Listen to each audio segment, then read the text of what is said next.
Praise the Lord. Hallelujah. Hallelujah. Praise the Lord. We give the highest praise, glory, and honor to our loving Savior Jesus Christ. Double honor and respect to our beloved parents of the Lord. Sa inyong lahat mga minamahal, sa lahat ng ating beloved workers, sa lahat ng ginagamit sa banal lupasan, at muli ang pinakamataas na pagpupuri sa ating pinakamamahal na Panginoon Jesus. Praise the Lord. Isa na po, medyo humingal po ako. Hallelujah. Praise God. Take a deep breath. Ako po ay taos-pusong nagpupuri, nagpapasalamat sa ating malapay noon. Bagamat di po karapat-dapat ay isa po ako sa kinahabagan, tinawag sa pagkakataon ito para muling pasalamatan ng ating malapay noon. Maraming salamat din po sa magdamagang pagbabantay niya sa ating pagtulog, sa bagong buhay, bagong pag-asa na muli niyang pinagkaloob sa bawat isa sa atin. At ako po ay taos-pusong nagpupuri, nagpapasalamat sa pag-iingat sa akin. Amen. At ako'y nakarating ng manuhat ligtas sa aking pagbabalik. At maraming salamat din po at muli ko po kayong nakasama sa pagpupuri sa ating mahal na Panginoon. Lord, hallelujah. Sa aking pagbakasyon, mga minamahal, tunay na andyan ang kalungkutan dahil kalungkutan, andyan yung pagpapala, andyan ang mixed emotions, mga minamahal. Dahil nga po, 5 days pa lang ako sa Pilipinas, may tawag na po sila sa akin na ang aking beloved papa ay dinala sa emergency dahil nga po sa biglaang pangyayari. Talagang yun na po yung oras niya, siya po kinuha ng ating malapay noon. Pero bago yan, natawagan ko pa siya, mga minamahal, nakausap ko pa siya. And after 10 minutes, tumawag na sila sa akin na siya po ay dinala sa emergency, mga minamahal, dito sa US, mga minamahal. So, andun ang kalungkutan, pero sabi ko, malapayan kayo na pong bahala. At di nila nakita kasi yung waiver na pinirmahan niya 2 years ago na kung ano may mangyari man sa kanya, ayaw niya po yung ma-revive, ayaw na po niya yung malagyan ng tubo o kung ano mang, basta ayaw na niya pong ma-revive.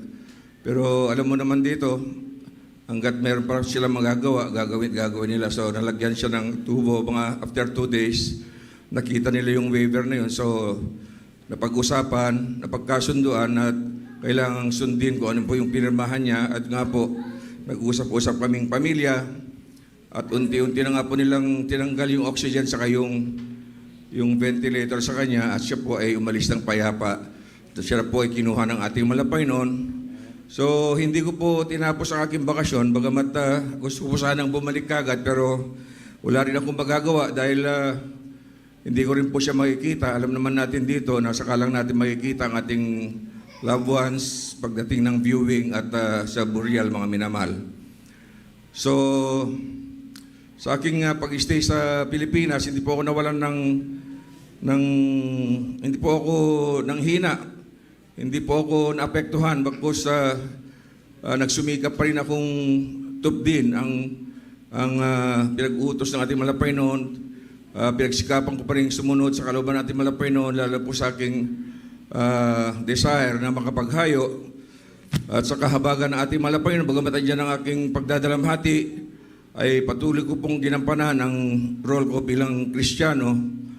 At sa kahabagan ng ating malapay noon, ang una ko pong nahayo doon, mga minamahal, sa kapatiran na matagal na pong hindi dumadalo, na follow up po siya sa kahabagan natin malapay noon. Sa unang panalangin natin malapay, pastor, siya po ay nagbalik loob.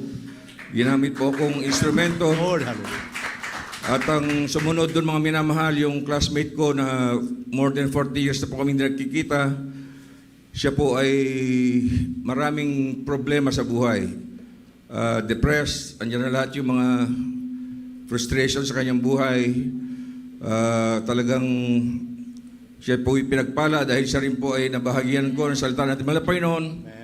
At siya rin po ay nahikayat ko sa kahabagan natin malapay noon. Tinanggap niya ang malapay noon, siya rin po ay nagpabautismo, mga minamahal. Amen. Praise God. Hallelujah. At ang sumunod doon, mga minamahal, Yung mga taga-ibang lugar naman, ibang town, kababata ko yan, mga kamag-anak ko po sila, mga minamahal.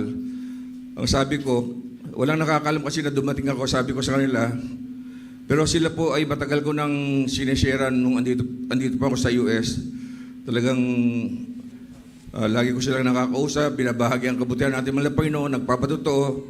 At nung dumating nga ako doon, mga minamahal, andyan ang aking panalagi sa ating malapay noon na tawagin ni sir sa paglilingkod at sinabi ko lang sa kanila, pumunta kayo dito sa Tugigaraw, andito ako ngayon, meron akong magandang balita sa inyo. At tiyak pagpapalain kayo, may pagpapalang nakalaan para sa inyo. Siguro ang alam nila dahil balikbayan, hindi nila alam na yung ibabahagi ko sa kanila ay salita ng ating malapay noon. So pumunta sila ng Sabado, mga minamahal. So inumpisan ko silang sharean, nagpatutuo ko sa kanila, binahagi ko ang kabutihan natin malapay noon. At hanggang, yun nga po sa kabagan natin malapay noon, hindi ko sila binitawan hanggang matapos. At hanggang sila po ay napatanggap ko sa bahay, pinag-pray ko sa kanila, at dinala ko sila sa pastoral house sa kahabagan natin malapay noon. Yung dalawang kamag-anak ko na tumanggap din ng bautismo sa tubig sa pangalan natin malapay noon. At yung panghuli, mga minamahal, sa kahabagan lang po ng ating malapay noon, meron po kasing kaibigan yung aking beloved manugang na isang negosyante. Di ko po yung kilala, mga minamahal. Naikwento lang na aking beloved manugang na yung kaibigan, best friend po niya kasi yun. Talagang pinagpala sila sa pinagpala, mga minamahal, dahil talagang lumalago yung kanilang negosyo dahil contractor po sila.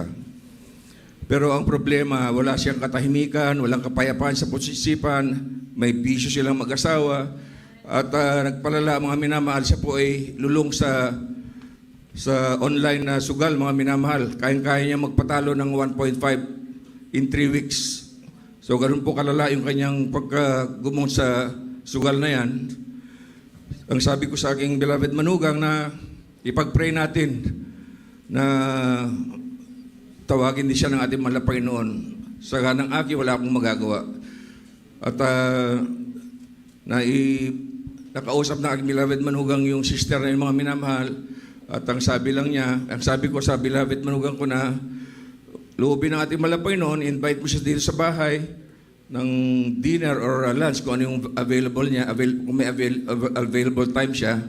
At bahala na malapayin kung kalooban na siya ay masharean ko. Pagpapala sa kanya yung sabi ko. Pero andyan aking panalangin na gamitin ako na sa kanyang kalooban. At one time, kasi busy po yung sister na yon, mga minamahal. Nagkataon na yung araw na yon, wala siyang lakad yata. At na-invite ng aking beloved manugang na pumunta sa bahay para mag-lunch. So, pinakilala niya ako, kakilala kami sa bahay. At siyempre meron tayong discerning spirit, mga minamahal. So, pinulsuhan ko muna siya bago ako mag-share, mga minamahal. Nung tapos na kaming mag-lunch, nasa living room kami. So, inumpisan ko na siyang kausapin. Yun pala, naikikwento ng aking beloved manugang yung pagkatao ko. At andun din yung desire niya pala na makilala ako, yung sister na yon. Nandito pala ang papa niyo, gusto ko rin sanang ma-meet, sabi niya. Talagang kalooban ng ating malapay noon. Dahil nung habang nagpapaliwanag ako, pinaliwanag ko ang kahalagahan ng paglilingkod, kahalagahan ng kaligtasan, kahalagahan ng pagdalo sa banal na gawain. Ako po'y nagpatuto, nag-share ng ilang verses sa gospel patungkol sa kaligtasan, hanggang nakita ko na yumuyuko siya at parang gumigilid na kanyang mga luha. At siya po ay aking patanggapin at aking linehens. Talagang siya po ayon sa kanyang patuto nung pinatanggap ko siya at linehens ko siya, mga minamahal. May naramdaman siyang malamig na bagay na galing sa taas hanggang sa kanyang paa, mga minamahal. At hindi ko po siya tinigilan, mga minamahal, hanggat malapangino nang humipo sa kanya at siya po ay nakumbinsi ko. Ginamit lang po ako instrumento.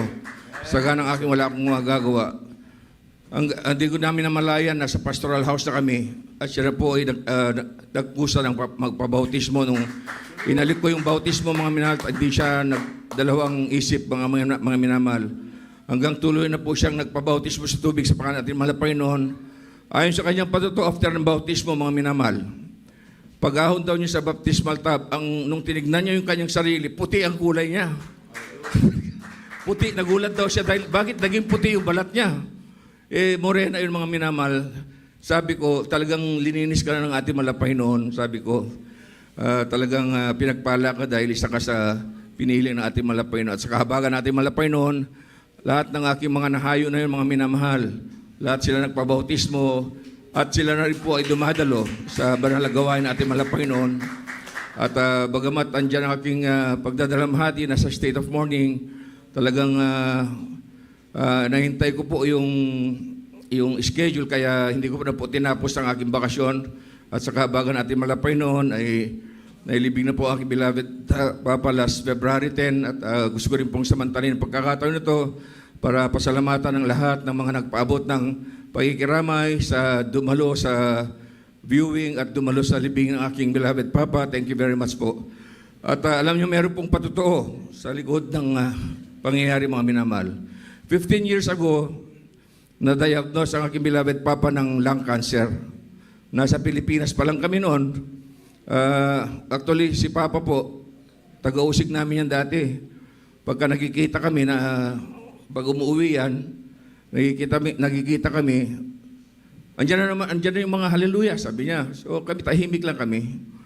Hanggang dumating nga yung time. Pero bagamat ganun ang pangyayari, dumadalo naman siya sa gawain. At siya po ay tumanggap sa dako ng Pilipinas. At nung dumating nga po yung nagkaroon siya ng karamdaman na lung cancer dito sa Amerika, yun na po yung pagkakataon na siya po ay siniran ko, sabi ko. Tumawag sila sa akin, umiiyak na dahil na-diagnose nga ng lung cancer at may taning na sa buhay. Sabi ko, hindi ako, parang wala sa akin yung mga minamahal. Sabi ko, ito rin yung pagkakataon na bahiginan siya ng salita ng mahal Panginoon. Kasi nasukol na siya, mga minamahal, wala na siyang pupuntahan. Sabi ko, it's high time pa natanggapin nyo ng mahal Panginoon, magpabautismo kayo sa tubig, makikita nyo. Magpabautismo kayo sa tubig, sa pangalan natin mahal Panginoon, makikita nyo ang himala ng ating mahal Panginoon. Dahil sa mga pangyayaring yun, dahil sa kanyang kalagayan, wala na siyang magawa kundi umuo siya, mga minamahal. At ang ginawa ko, kinordinate ko agad sa ating beloved preachers sa Amerika. At siya po ay pinuntahan sa kanilang tahanan, mga minamahal. At siya nga po ay formal ng tumanggap ng bautismo sa tubig sa pangalan natin mahal Panginoon. At sa kahabagan ng ating mahal Panginoon, dinugtungan ng ating mahal Panginoon ng 15 years ang kanyang buhay. At yung lung cancer na yon after ng bautismo, nawala, mga minamahal. Hindi, nung nagpa-check up, hindi na makita ng doktor yung cancer niya sa lungs na yun. Tunay na siya po pinagaling ng ating mahal Panginoon. At maraming salamat sa ating mahal Panginoon dahil nga po isa rin po ako sa kinahabagan ng ating mahal Panginoon na dati-rati, mga minamahal, wala pong direksyon ng aking buhay. Walang kulay ang aking buhay. Punong-puno ng kadiliman, punong-puno ng bisyo, punong-puno ng kalungkutan, punong-puno ng problema. Puro self-centered akong tao, mga minamahal. Puro kalayawan, mga minamahal. Wala akong binigay sa aking pamilya, sa aking mga mahal sa buhay, kundi sakit sa ulo, problema. Hanggang dumating yung time na wawakasan ko ng buhay dahil nga po hiwalay na ako ng aking malasawa. Diyan dumating ang saklolo ng ating mahal Panginoon. Maraming salamat sa ating mahal Panginoon dahil pinagkalooban niya tayo ng tunay na man of God sa katawan ng ating beloved Honorable Pastor Willis Romeda. Dahil sa kanilang panalangin, kasama ang ating beloved Mama Dear, of course, mga minamahal, sa kanilang panalangin pag-ayuno, isa rin po ako sa nabot ng Ebanghelyo ng Kaligtasan at maraming salamat sa mga matatapat na Kristiyano na nagtapat sa pagbibigay, umabot yung Ebanghelyo ng ating mahal Panginoon sa dako ng Tuguegarao City at po ako sa pagpala ng ating mahal Panginoon, bagamat tigarapat dapat, isa rin po ako sa tinawag para makilala ang ating dakilang Diyos. Hallelujah. Nung time na talagang mawawasak na aking buhay, mawawasak na aking pamilya, doon dumating ang saklolo ng ating mahal Panginoon. Nung ako po'y tumalima, dumalo sa banal na gawain, tinanggap ko ang ating mahal Panginoon, tinanggap ko siya bilang aking Diyos, hari ng aking buhay. tinanggap ko ang bautismo sa tubig sa pangalan ng mahal na Panginoon. Hallelujah. Doon po nagkaroon ng saysay ang aking buhay. Doon po nagkaroon ng kulay ang aking buhay. Doon po nagkaroon ng kaliwanagan ng aking buhay. At doon ko po nakamta ng tunay na pagbabago, mga minamahal. Tunay na Diyos lang po makapagbabago sa buhay ng tao. Dahil yung katulad ko po na wala pong pag-asang magbago, kinahabagan, binago ng ating mahal na Panginoon. At ngayon nga po, kahabagan ng ating mahal na Panginoon sa unang panalangin na Pastor, 24 years ko na pong tinatamasa ang kabutihan ng ating mahal na Panginoon. Na noon, mga minamahal, 3 lang po aking pupuntahan. Kulungan, sementeryo, at mental hospital. Pero sa Diyos, wala pong imposible, mga minamahal. Kaya kahit saan ako mapunta, sa kabagan natin mahal na Panginoon, pinagsisigawan ko, pinapatotoo ko na aking Diyos na pinaglilingkuran, na ating Diyos na pinaglilingkuran dito sa Jesus Miracle Crusade International Ministry. Siya ang Diyos na nagpapagaling ng mga karamdaman. Siya ang mapaghimalang Diyos. Siya ang ating dakilang tagapagligtas. Maraming salamat sa mahal na Panginoon, sa lahat ng mga pagpapalit, biyaya ang aming tatanggap sa Kanya sa araw-araw, higit ang pagpapalit spiritual. Hanggang dito na lamang po, lahat ng kapurihan para salamat, pagdakila, paglalati, pagsambay, tanging sa ating pinakamamahal na Panginoon lamang. Hallelujah. Praise the Lord. Hallelujah. Palakpakan po natin ating mahal na Panginoong Jesus. God bless you po sa ating beloved Brother Boy Trilos. Salamat sa ating